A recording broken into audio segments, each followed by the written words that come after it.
Hey everyone, Mr. Mom Collectibles back with another video, and we're going to be taking a look at something that I'm not going to lie, I'm pretty surprised that we actually saw, and that's the announcement today from Star Ace for the first of the 4 officially licensed Ghostbusters, Peter and Winston.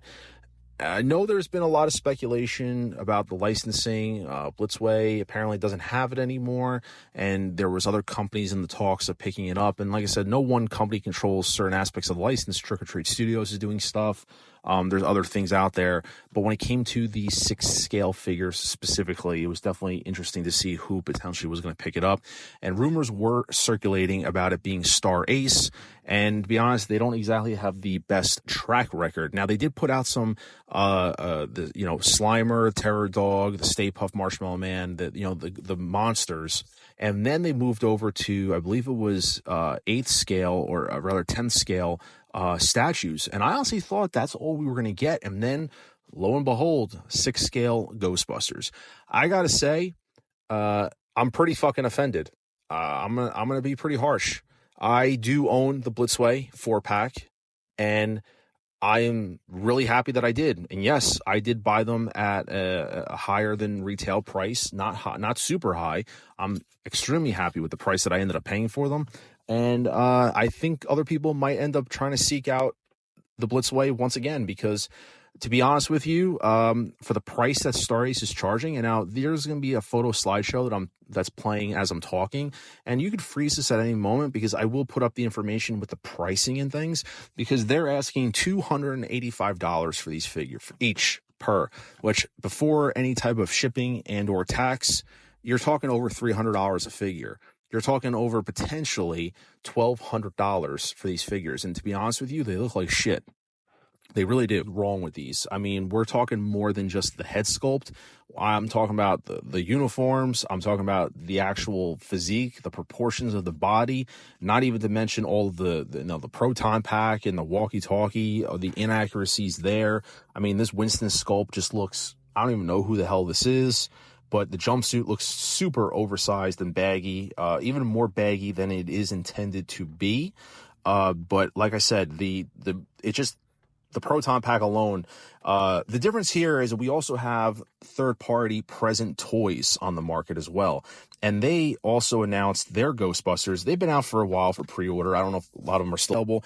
Their figure, and theirs, as of right now, aside from the head sculpts, look to be direct recasts of the Blitzway equipment, the proton packs, the neutrino wand, the neutrino stream, all that stuff, whereas Star Ace is trying to do everything original from the ground up. And a lot of the stuff, it just doesn't jive with me. And yes, I am taking definitely a little more anal, which is a very cherished IP. I hold it very dear to my heart. So yes, I'm being a little more overcritical than maybe other collectors. But like even right here, I can count at least 1, 2, 3, 4, 5, or 6 different things that are inaccurate, from the boots to the hose to the blue wire. Blue hose on the neutrino wand is wrong. That should be green. The actual hose going to the proton pack is wrong. The elbow pads don't look right. They don't have like those green circles on them the way they do. The boots aren't right. The actual belt clasp isn't correct. So there's just like, I just named a couple of those things. And like I said, for other collectors, they may not care that much about that.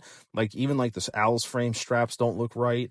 I mean, Winston just looks out of proportion. I don't know how to explain it. It just doesn't look right.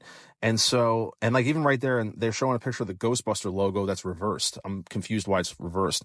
And if you freeze it right here, this will give you a breakdown of everything it comes with, but they're asking $284.99, which I think is appalling. It is licensed, like I said, and some people care that it is licensed. To me, it doesn't. I would rather go after what's the best looking piece on the market. And obviously, I think the Blitzway is, but for some people, that is financially unobtainable. But like even here, for example, Peter, he's using the sniffer, the little ghost sniffer. He never used that with the jumpsuit. He only used that when he was in Dana Barrett's apartment.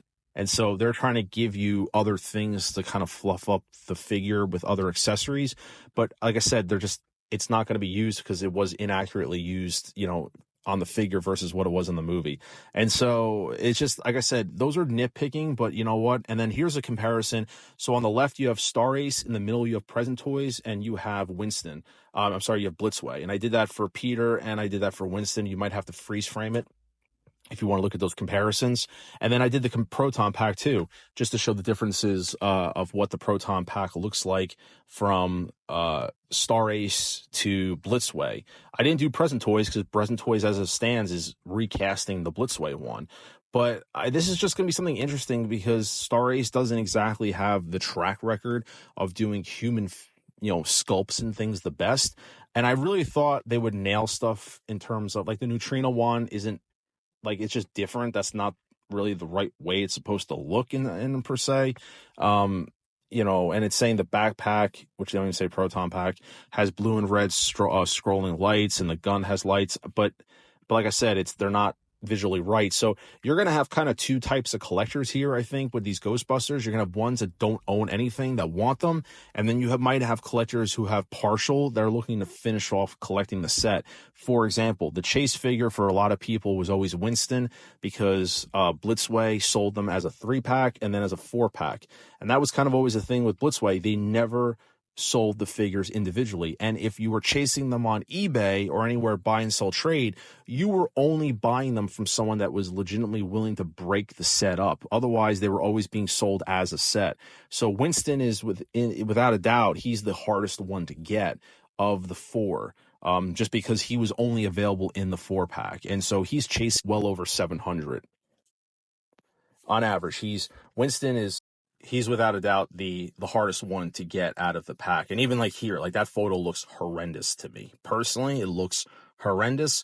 However, I'm not, I'm going to be harsh because, like I said, I'm passionate about these. And so other people are basically going to probably get Winston as a filler to maybe put in the Ecto 1 or whatever it may be.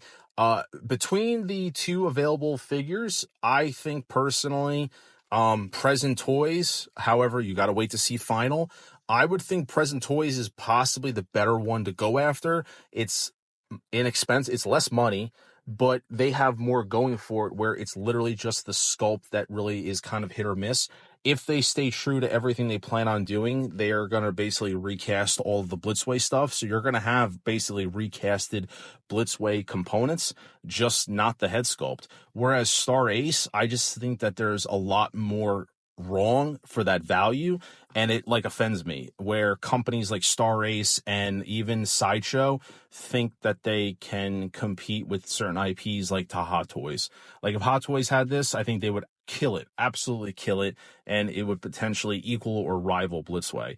But these companies, they want to take these cherished IPs and honestly butcher them. They just want to flat out butcher them, just like with Sideshow doing the Rose Gallery of Bounty Hunters, and charge $285. I think it's appalling to be charging that kind of money. And same thing here. I think it's appalling for them to be charging $285 before tax and shipping for figures that I think look like dog shit. And I have no problem saying that. I think they look like dog shit. And yes, you could say, well, you have the Blitzway ones. Yep, because I decided to save up the money and buy them. I mean, the fact of the matter is a lot of collectors want stuff, but I think, just don't want to spend the money. And the reality is there's going to be times when you can't buy everything at retail. You do have to, if you care about it enough, you're going to have to spend above. And I think collectors are just really stingent on wanting to do that. And if you look at it this way, if you buy these Star Ace figures, you're talking roughly $1,200, $1,300. I mean, at that point, you might as well just save up another $1,000 or so and potentially try to chase down the 4-pack or do something there. But the issue is collectors want the quote representation. That's a word that irks me. And they're willing to basically do whatever they have to for representation. But I think that this is poor representation. I think it's overpriced representation. I think it's dog shit representation. That's honestly how I feel. I know there's others out there that may not feel as harsh as I do, but I'm just, like I said, it's coming from a place that I'm very passionate about it. And I think that for collectors that have been clamoring for these types of figures for a while, for Star Ace to charge that kind of money and offer this quality of product, I think is really, it's underwhelming for collectors. And I think they really need to see that and not jump after it so fast. I don't think this is something people should be day one pre-ordering. I think that they should really be holding off on these and just waiting and seeing what's going on.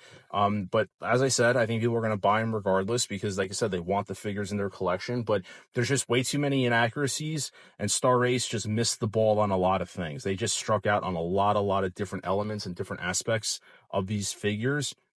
that I'm even scared to see what Ray and Egon even look like at this point. Like I said, I'm very disappointed with these, and it just sucks because this is a very cherished IP for a lot of collectors, and so for this to be offered, it also goes to show you how poorly Columbia probably thinks about the license to allow something like this to actually be made. But those are my thoughts. I people can say that I'm coming from a place because I have the Blitzway. If I didn't have the Blitzway, I would still feel this way, and I probably wouldn't end up getting anything and or possibly present toys. But outside of that, this is just, like I said, I think it's dog shit, and it is what it is. That's just my thoughts. But drop a like on the video if you don't mind. And more importantly, leave me a comment below. Let me know what your thoughts are and kind of where your headspace is at with this particular one. This is something that I didn't know we would actually see, and so I'm a little shocked by it. But at the end of the day, it is what it is. People are going to eventually end up buying it. I'm just hoping that maybe they improve when it gets to final. But let me know in the comments below what you guys' thoughts are. But until then, this is Mr. Mom Collectibles saying take care, and I will see you guys in the next video.